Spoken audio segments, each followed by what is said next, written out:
noite a todos. Sejam bem-vindos, Joana.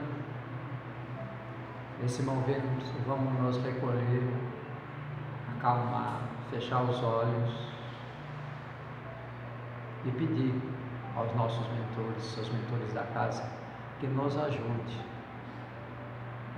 para entender o Evangelho que vai ser exposto há pouco, que nos abra a mente ao entendimento e que esse Evangelho possa fazer parte do nosso dia a dia. E agradecemos a nossa irmã Araci, que vai fazer a exposição da noite. Seu mentor possa iluminá-lo e que nós podemos absorver esses ensinamentos. Graças a Deus.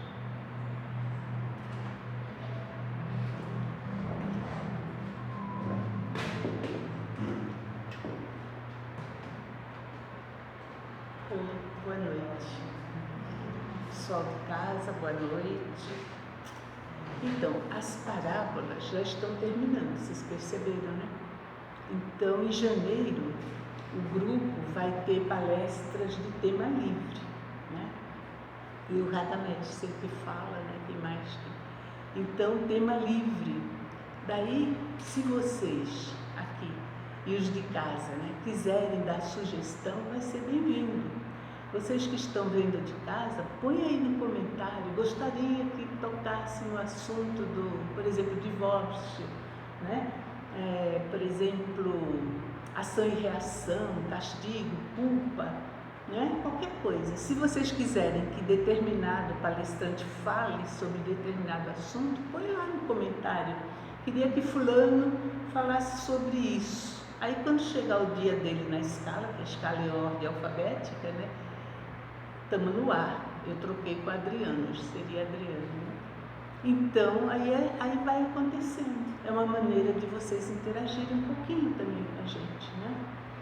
Falando, que às vezes a gente faz um tema e vocês não estão interessados, né?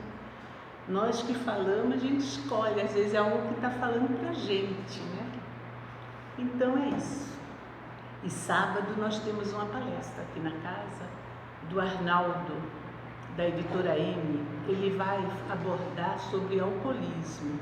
Então o tema da palestra é Jovem Demais para Morrer, porque tem muitos jovens realmente, né, se perdendo aí com álcool, drogas e coisas assim. E o Arnaldo, ele é um especialista nisso, né? Então vai ser muito boa, às 15h, é uma palestra curta, 1 horinha só, tá? A menos que tenha muita pergunta, aí estende um pouquinho. Mas normalmente não, tá? Então conto com vocês, convidem alguém, se vocês souberem, né, de alguém que esteja interessado, tá bom? Então sábado às 15h, aí depois tem um lanchinho. E aí a gente vai comer o que cada um trouxer. Cada um traz um pratinho, né? Um refrigerante, nós vamos fazer chá e café, né? E aí o resto, né, comer o que tem, é mais para confraternizar, né, como a gente sempre faz. Bom, então vamos para o nosso assunto, que o tempo está correndo. Esse assunto de hoje não é bem uma parábola, muitos não consideram parábola, né? Mas ele está no capítulo 5 de Mateus. E é aquele capítulo 5 e o 6, acho que é o mais bonito do Evangelho, porque começa com o Sermão da Montanha. O Sermão da Montanha é tudo, né? Aí depois do Sermão da Montanha, Jesus vai falando, vós sois luz, vós sois o sal da terra. Aí ele fala para a gente amar os inimigos, vai explicando e chega nessa parte que nós vamos falar agora, né?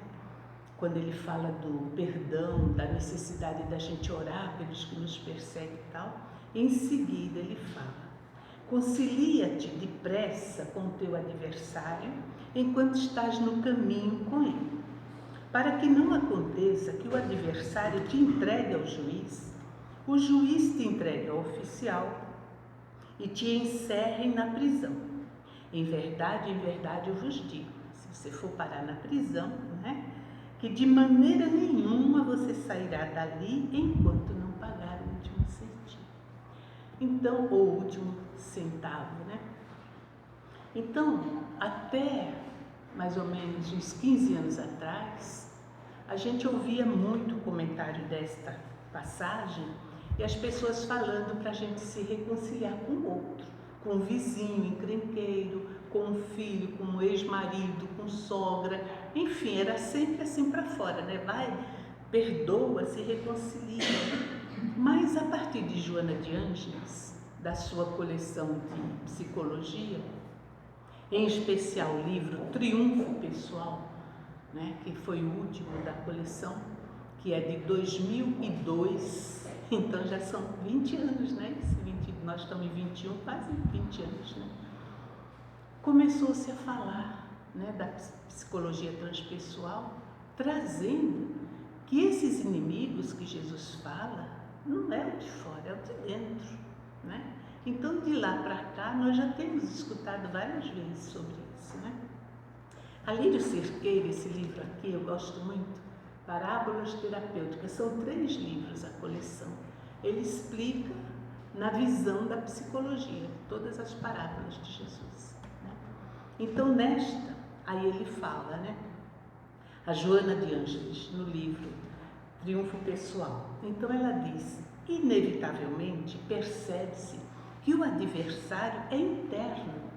São as paixões dissolventes que aturdem o ser e que, em desalinho, encarceram a consciência nos conflitos, gerando os tormentos a que se entregam todos aqueles que se deixam vencer pela culpa, transformada então em fobia, em angústias, em ansiedade, insegurança, transtornos neuróticos e outros mais. Esse livro, Triunfo Pessoal, ele aborda, eu até anotei aqui, raiva, violência, insegurança, depressão, transtorno obsessivo-compulsivo, esquizofrenia, paixões, sociopatias e um monte de outras coisas. É um livro fantástico, então vale a pena ler. Então aqui, continuando, ela diz, né? Então você vê, a gente não se reconcilia e todo esse burburinho interno, esses inimigos internos, raiva, mágoa, culpa, ganância, paixões, vícios, tudo isso vai desestruturando, né? Então ela diz, a reconciliação com o adversário interno, com esses conteúdos, que são os referidos hábitos mórbidos, perturbadores, nessa reconciliação a gente vai transformar esses mesmos agentes em agentes de progresso, de renovação.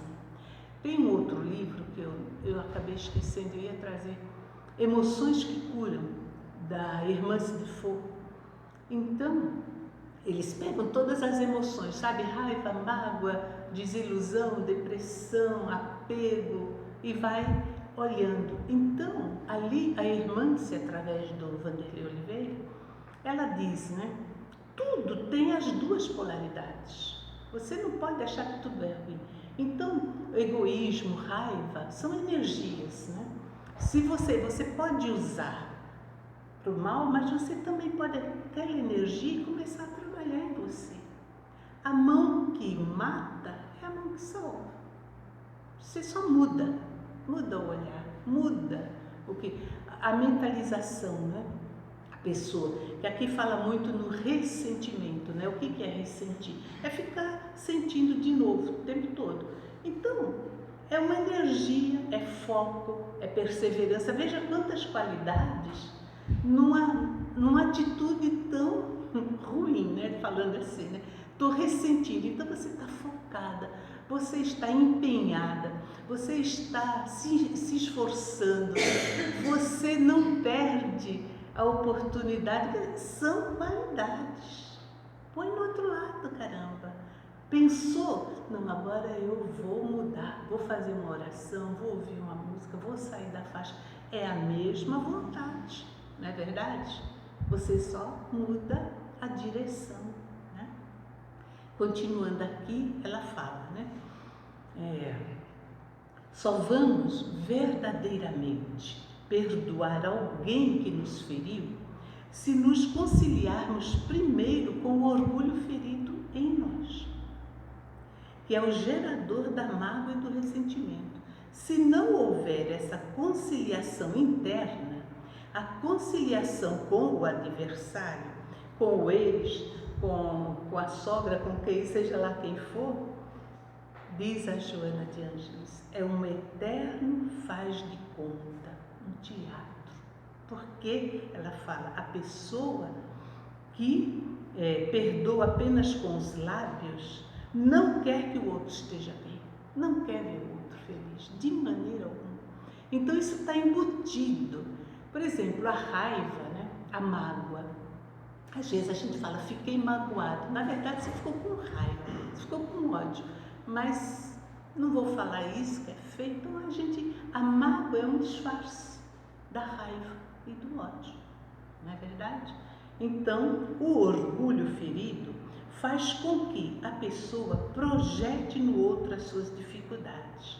Então, existe nesse processo da reconciliação conosco a culpa e a desculpa. Então, no processo da culpa, vem o auto-julgamento e a gente então se acha horrível. Nossa, o que eu fiz? Eu não devia. Ai, meu Deus, eu não presto. Pau. E toda vez que a gente vai se pondo para baixo e achando que fizemos, a gente quer castigo. Então a Joana diz que isso, a culpa, gera todas essas doenças nossas psicossomáticas, gera os conflitos, aqui ela fala, né? Dos transtornos. Autopunição é um mecanismo de prisão sem grades, onde criamos doenças físicas e emocionais para nos punir por não sermos tão perfeitos como gostaríamos. Você vê o orgulho? A pessoa não admite que tem fragilidades, que tem fraqueza, se acha, né? Então esse orgulho, aí você joga, ou você se pune, que é a culpa, ou você joga para o outro, que é a desculpa, mas eu não merecia estar sofrendo isso, foi ele que me causou. Tem gente que fica doente. Eu conheci uma senhora que fez, quando abre o coração, né, aquela cirurgia no peito para pôr as pontes e tudo, né, foram 4, mas ela falava, a culpa é dele, ele me deixou, ele me fez esse problema no coração. E não consegue, você não consegue tirar, eu tenho intimidade com ela, né? Não consegue tirar isso da cabeça dela. Até hoje, já faz uns 8 anos que ela operou e continua achando que foi o marido, porque traiu no passado, coisa e tal, entende?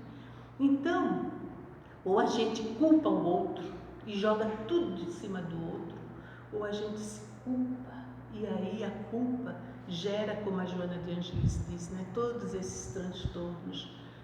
Os transtornos psíquicos também, né? Esquizofrenia, transtorno bipolar, a depressão, tudo vem da alma, né? Tudo. A gente não tem por onde escapar, né? Então, o orgulho ferido faz com que você projete suas dificuldades no outro. É um movimento de desculpa e projeção da culpa no outro. Então é imperioso que a gente faça essa conciliação com esses adversários externos, mas primeiro conosco, olhando para dentro de nós, né? Calma Mascarenhas, ele brinca e fala assim, bateu, doeu, leva para casa que é teu.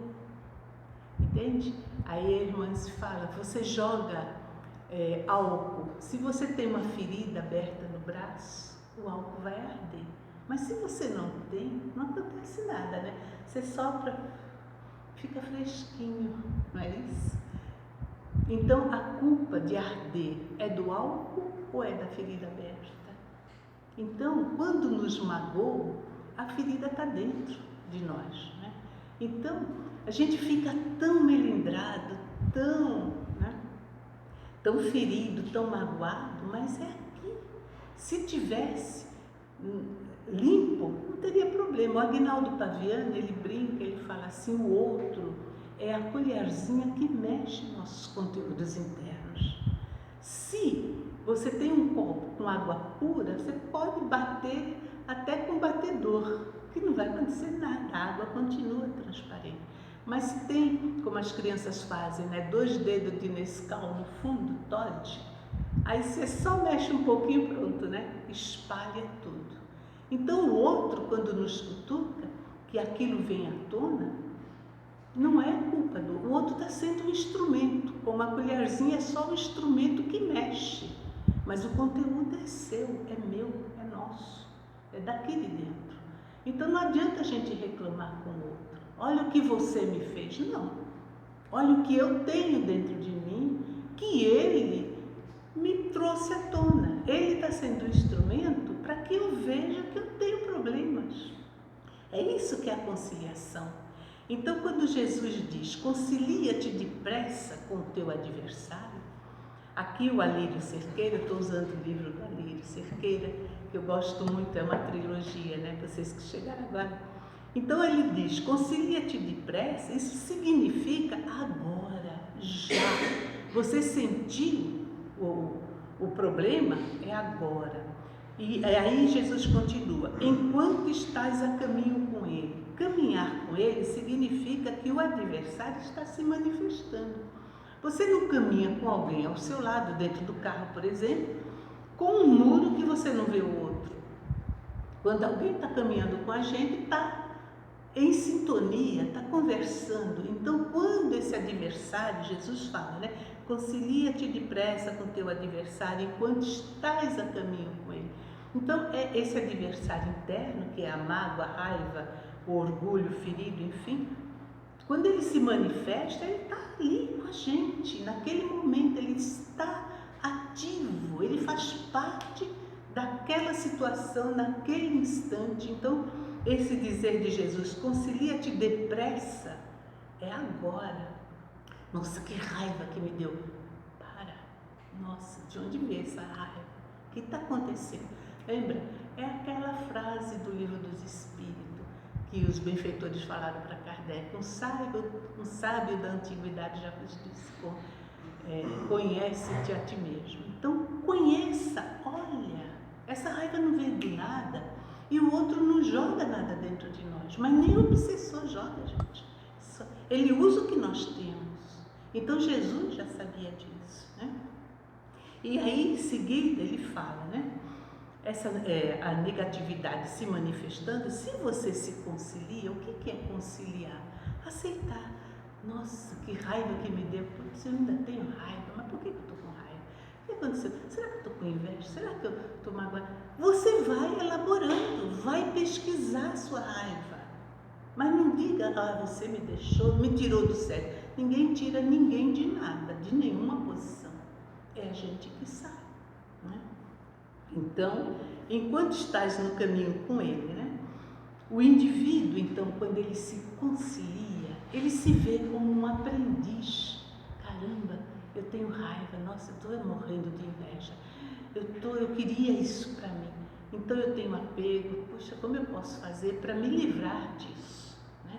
Então é o momento de você pedir a Deus. Aí você vai no capítulo pedir e obter, você vai ver que está lá.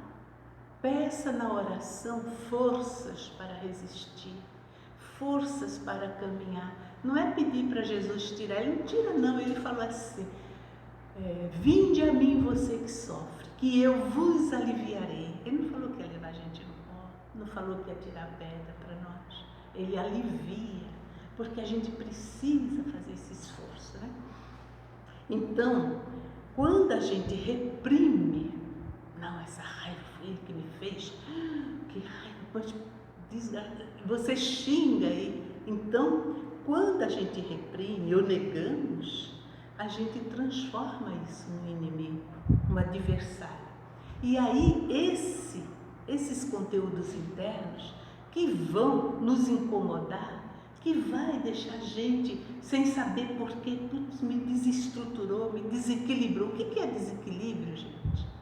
É você sair do seu centro e achar que é o outro que te tirou. Não é. Então, é esse desequilíbrio que vai nos entregar ao juiz. O juiz é a nossa consciência, né? E o juiz vai nos entregar o oficial para nos colocar na prisão. O que é a prisão? Que prisão é essa? Prisão, diz aqui o Alírio, é o símbolo dos conflitos desnecessários, culpa e desculpa. Então eu fico nessa prisão, fico prisioneira de mim mesma, ou me culpando o tempo todo e desejando um castigo, aí eu mereço, eu joguei pedra no Cristo, então eu tenho que passar, aí eu preciso, ou então você é culpado. Então na culpa, o autojulgamento, a pessoa se transforma em juiz de si mesma. Ela acusa, ela dá sentença, entende? A autopunição é um mecanismo de prisão sem grades. Estamos prisioneiros do nosso pensamento. E é interessante, né? Uma vez estava ouvindo o canal da Brahma Kumaris, né? E ela estava falando, você às vezes está brigando com uma ideia, não é real. Você está brigando com um pensamento, gente. Aí a gente elabora 1000 coisas. Assim como quando a gente quer algo e não fala, né? Então hoje, nossa, hoje é meu aniversário, ele vai chegar e vai me trazer um buquê de rosas e vai me levar para jantar. O coitado nem lembrou do aniversário, né? E ninguém lembrou. Aí quando ele chega, todo, né, desligadão, e a pessoa fica ali frustrada. No livro Emoções que Cura, tem uma parte assim que a moça vai procurar um atendimento no centro e ela está com uns nódulos na garganta, não é nem na tiroide, é na traqueia mesmo. E o espírito fala, o que você anda engolindo? É raiva, e eu não falo. Então a pessoa chega, o marido chega descuidado, ela olha, não fala nada, engole tudo, né? Ou dá problema aqui, ou dá no estômago, no intestino, né? Por quê? Engoliu, não falou. Não falou antes, não ligou de manhã. Por que não liga? Orgulho. Ele tem que lembrar. Eu não vou falar, quero ver se ele lembra. Então as bobeiras, a gente tem essas bobeiras, né? Então aqui está falando. Aí você começa, né? Ou você se pune, ou você pune os outros. Então isso aí é a doença existencial daqueles que não assumem a condição de aprendizes da vida. As pessoas querem ser mestres sem passar pelo caminho que leva à maestria, que é o aprendizado. Então a desculpa, quando a gente acha que não fiz nada, o outro, a desculpa também começa no autojulgamento. O que diferencia a desculpa da culpa? A culpa a gente joga para nós, né? A desculpa a gente joga para o outro. Então, a gente acredita que nós não temos nenhuma dificuldade. Eu estou bem, o problema é dele. Então, a pessoa se justifica projetando a culpa no outro e com isso, gente, ela vitaliza uma máscara que a mantém também numa prisão sem grades. Porque não tem coisa pior do que você se iludir e achar, não, eu estou bem, eu estou bem. Quanto mais a pessoa fala, eu estou bem, eu não tenho nada, o problema, mas ela está se desgastando, porque vai muita energia para você manter uma aparência que não é real, né? É isso que a Joana está falando aqui, né? Com isso vitaliza-se uma máscara que a mantém também numa prisão sem grades, mas como ela está cheia de presunção, acredita que está vivendo num hotel 5 estrelas, pois se supõe perfeita e digna de todas as benesses. Então, quem não conhece alguém assim? Que todo mundo tem que fazer tudo para a pessoa, está ajudando. Ela não se percebe que é egoísta, que é egocêntrica, que é perfeccionista, nada. Eu sou, estou mais eu, né? Os outros que se viram. Então, ele fala, né? Cedo ou tarde, um indivíduo, todo indivíduo que entrou por esses caminhos, não aguenta, porque progresso é lei, está nos impulsionando. Tem uma hora, a gente vê isso na desobsessão, né? na mediúnica, vem espíritos que já estão cansados. Na verdade, quando eles vêm à casa espírita é porque já estão preparados para a mudança, né? Então eles vêm cansados, vêm, sabe, eu estou perseguindo, mas já está entediado com aquilo. Então, cedo ou tarde, todo indivíduo, ele quer sair, né? Quando a pessoa percebe que está em conflitos, ela quer sair. Como sair dessa prisão? Aí Jesus disse, né? Em verdade eu vos digo, não saireis dessa prisão se não pagares até o último centavo, né? Até o último centavo. Então, o que é o último centavo? Também é um símbolo, né? É um símbolo porque é a menor parcela de dinheiro que a gente tem, né? 1 centavo, é o menorzinho, né? Não tem menos que 1 centavo, né? Então, aí a gente lembra assim quando Jesus fala da fé. Se você tiver fé do tamanho de um grão de mostarda, o que é um grão de mostarda? Se Jesus dissesse assim, se você tiver fé do tamanho de uma jaca, a gente não ia sair do lugar, porque a jaca é desse tamanho.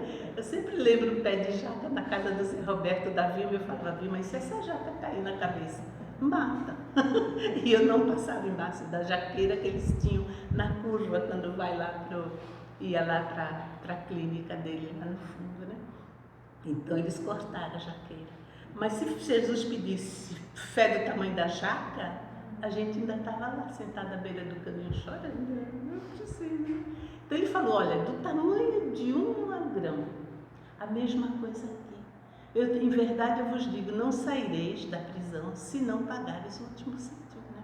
Então é 1 centavo, só 1 centavo a sua, como chama mesmo, Shirley? Quando a gente pede para sair, que paga a franquia, não é franquia, não, na cadeia, para sair da cadeia. Fiança. 1 centavo de fiança, gente, 1 centavo. Mas o que é esse 1 centavo para Jesus? É um pequeno exercício de mansidão e humildade. Você reconhecer que você é um aprendiz, que você é imperfeito. Então a gente lembra do filho pródigo, né? Quando ele está lá, né? Ele era filho do dono de todas aquelas terras, né? Era muito rico. E quando ele sai, gasta tudo, né? Quando ele está lá, olhando para os porcos, tendo que comer a comida dos porcos, ele caiu em si. Dobrar joelhos é justamente quebrar o orgulho, né? Tanto que na metafísica, quem tem problema de joelho é porque não quer ceder nada, né? Mais ou menos. Escutem o Val Capel, a coleção dele, você comprou, né? Metafísica da saúde, né?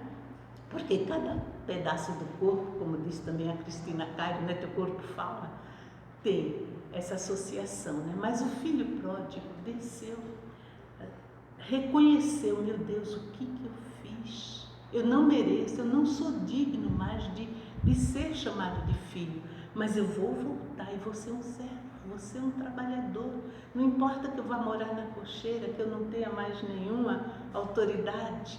Isso é o que Jesus está pedindo. O último centio significa fazer um pequeno exercício de mansidão e humildade de coração, do valor de um centio, ou seja, pequenininho, para reconhecer que os problemas que está te gerando os conflitos desnecessários não aconteceria por causa dos outros, mas devido à tua vontade, é causado por você mesmo. Agora vem também uma parte boa. Se os problemas são meus, a solução também está aqui, não é verdade? Se eu criei todos esses conflitos com meu orgulho, vaidade, egoísmo, presunção, eu também posso criar a solução. É só desejar, é só olhar para o outro lado, né? Então tudo tem o seu lado bom, o egoísmo, a raiva, a mágoa, ela nos alerta, entende? Mas não é para a gente ficar com raiva do outro, nem com raiva de nós, mas é só para a gente tomar conhecimento. O que ela quer dizer para mim? Porque cada um de nós já tem uma resposta diferente, né? Então, se os problemas são de nossa responsabilidade, a solução também. Somente nós vamos poder resolver. Então, quando reconhecemos humildemente que estamos na prisão devido à nossa própria incúria e não por causa dos outros, aí nós pagamos o centio e saímos da prisão. Então, veja. O que Jesus, né, quando a gente lê essa passagem, né, reconcilia-te depressa com teu inimigo enquanto estás a caminho com ele, para que não suceda que ele te entregue ao juiz, o juiz te leve ao oficial e o oficial te mande prender, porque em verdade eu te digo, você só sai dessa prisão depois que pagar o último centio. Então deu para entender que essa prisão é nós, os inimigos são os inimigos internos, é o nosso orgulho, é o egoísmo, é a nossa ambição, são as mágoas que são fruto também do orgulho, né, da vaidade, é tudo isso. Então, somente após a conciliação conosco, com esse problema, eu não sou pior porque tenho mágoa, eu não sou pior porque fiquei com raiva, eu não sou pior porque desejei dar um tapa na cara do outro. Não, isso faz parte. Mas, como disse Divaldo numa palestra, né? A mágoa, a raiva é instinto, vem do nosso tempo de animal mesmo, né? Mas o que eu faço com ela é inteligência, é racional. Por isso nós somos racionais, né? O que eu vou fazer com isso? Vou bater? Vou trucidar o outro? Não. Eu vou olhar para mim, por que eu me magoei? Então a gente tem que entender que o outro, um outro lado também para ajudar, o outro não está vendo a gente de verdade, ele está vendo o que a gente representa para ele. E às vezes a gente representa para alguém algo totalmente alheio, ele cria essa representação, ele nos vê daquele jeito, né? Então, quando nos agride, é como alguém jogar tinta na roupa. Por mais que eu goste da blusa, manchou a blusa, paciência, joga fora, né?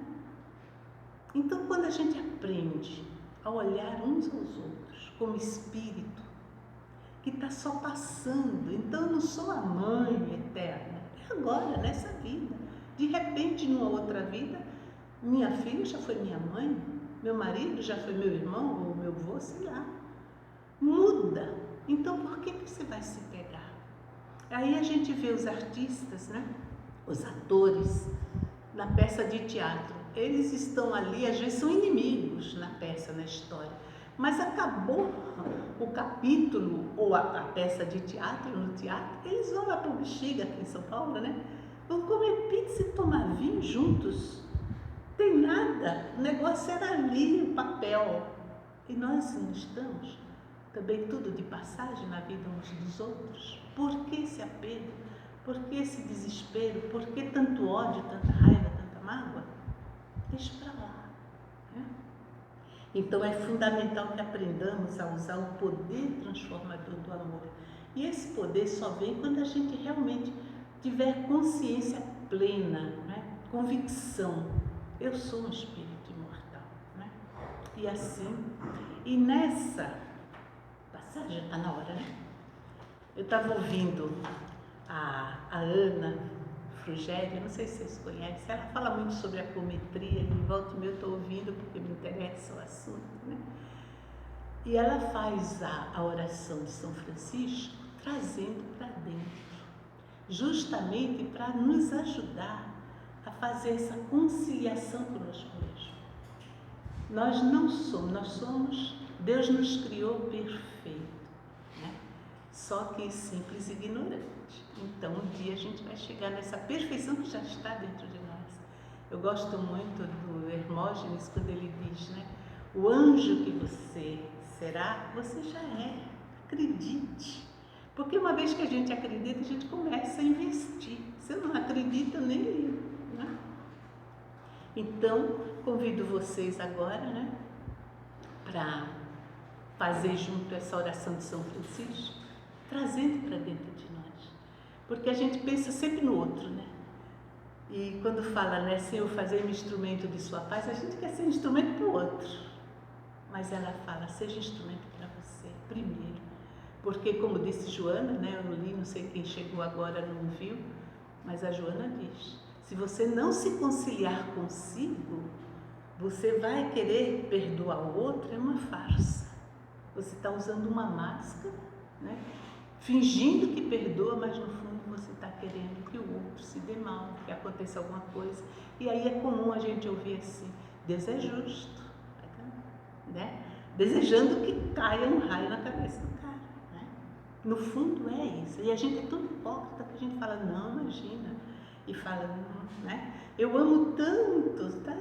Né? Eu gosto muito dele. A cabeça está sempre dizendo não, né? Que vem do coração. Então, a Ana, ela fala, traz para dentro de você, pede ajuda a Deus, né? Então, vamos lá, né? oração de São Francisco. Ela fala assim: imagina que você está num bosque, que você está no meio de flores, que você está ouvindo passarinhos, borboleta, ouvindo o cantar dos pássaros. Bem que a gente não tem musiquinha, né? Assim: Senhor, fazei-me instrumento de vossa paz. Onde houver ódio em mim, que eu leve o amor. Onde houver ofensas em mim, que eu leve o perdão. Onde houver discórdia em mim, que eu leve a união. Onde houver dúvidas em mim, que eu leve a fé. Onde houver erros em mim, que eu leve a verdade. Onde houver desespero em mim, que eu leve a esperança. Onde houver tristeza em mim, que eu leve a alegria. Onde houver trevas em mim, que eu leve a luz. E assim harmonizados, a gente pode dizer: ó Mestre, fazei que eu procure mais, agora sim, consolar que ser consolado, compreender os outros do que ser compreendido, amar muito mais do que ser amado, pois é dando de nós que a gente recebe, é perdoando a todos que a gente é perdoado, e é morrendo, desapegando-se, que a gente vive a vida eterna. Então, que São Francisco e os mentores e o nosso mentor nos ajude nessa conciliação conosco. E que uma vez que a gente se sinta pelo menos um sentido de paz, que a gente possa envolver o nosso planeta, aí sim, os nossos desafetos, envolver as pessoas que são os nossos desamores, em paz, em harmonia. Pedir a Jesus pelo mundo que está tão perturbado, que abençoe e envolva cada ser na tua paz, Senhor. Que agora, nesse instante, embora seja só um centinho, só um tostãozinho, mas é um pouquinho, que a tua misericórdia faz ampliar e faz chegar aonde precisa. Que todos nesse nosso planeta receba tuas bênçãos e sinta-se unido no teu amor. Graças a Deus. Então, até sábado, hein, gente? Tem palestra.